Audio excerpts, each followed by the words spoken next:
Anyone talking about drug cartels and the real dawn of the late 90s can never miss mentioning the drug lord of his era, Pablo Escobar. And while mentioning the wealth, we can say that it's one thing to be rich.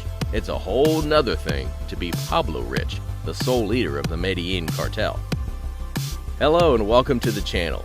Today, you will be taking a deeper dive into how much Pablo Escobar was really worth. With the whole Netflix series Narcos made after his life and how he made it into the billionaires list gained him an audience who never really knew about him. But the real question is, how much would he have harnessed with his business if he was alive? Before we dive in, make sure you have subscribed and hit the like button. Pablo Escobar was a family man before turning into one of the wealthiest and most feared criminals to have ever lived.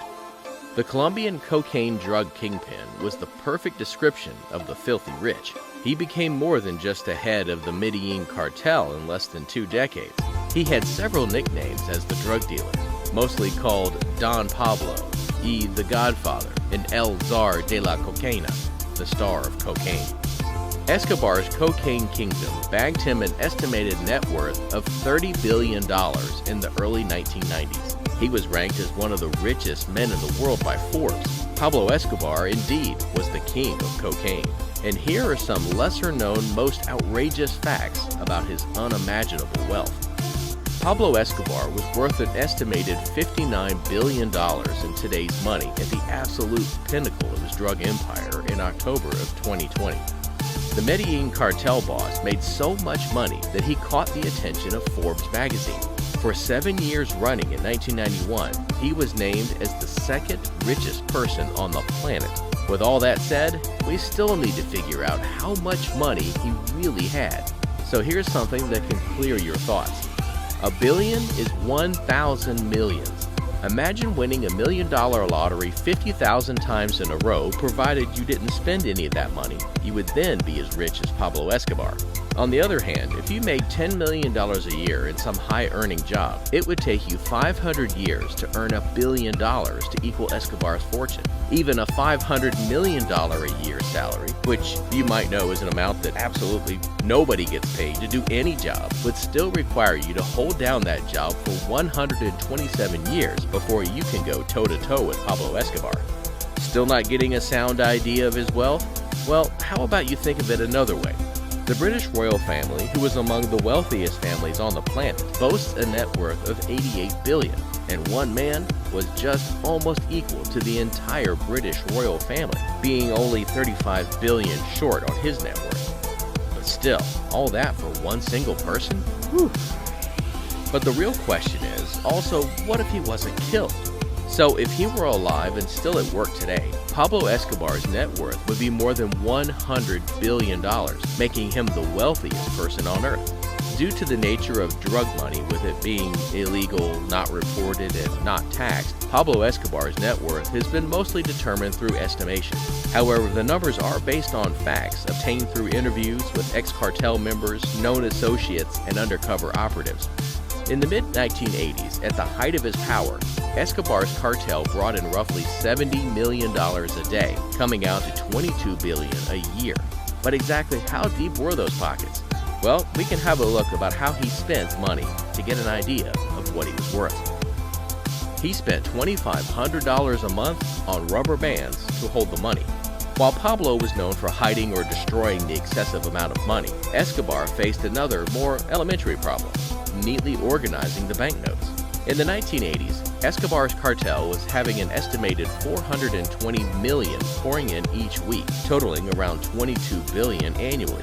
That's a lot of money to keep account for, which was left to his brother, Roberto Escobar.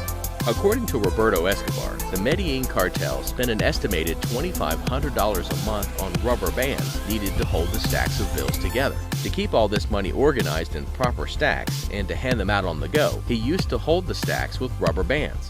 This way, it was a lot easier to pour the cash stacks out when he was on the run or to give it off to the dealers.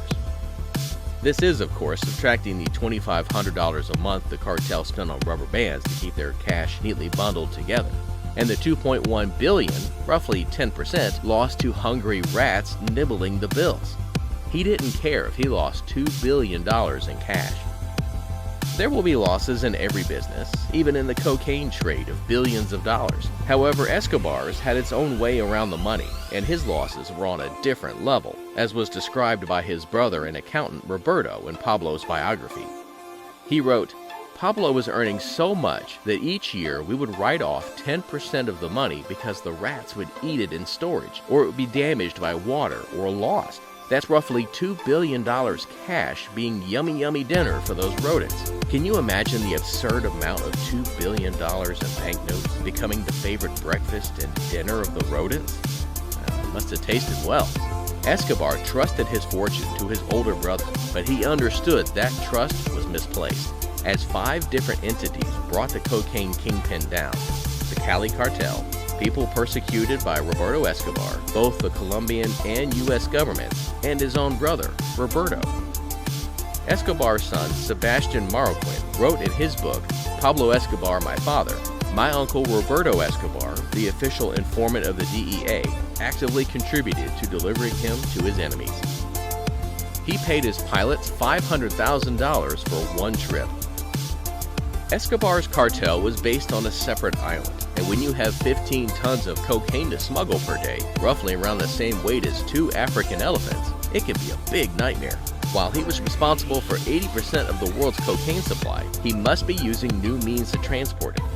The first of the shipments were flown between Colombia and Panama by Escobar himself. Afterward, with the help of a fleet of planes, including a Learjet, he was able to fly his cocaine straight into the U.S. The jet wouldn't return home empty.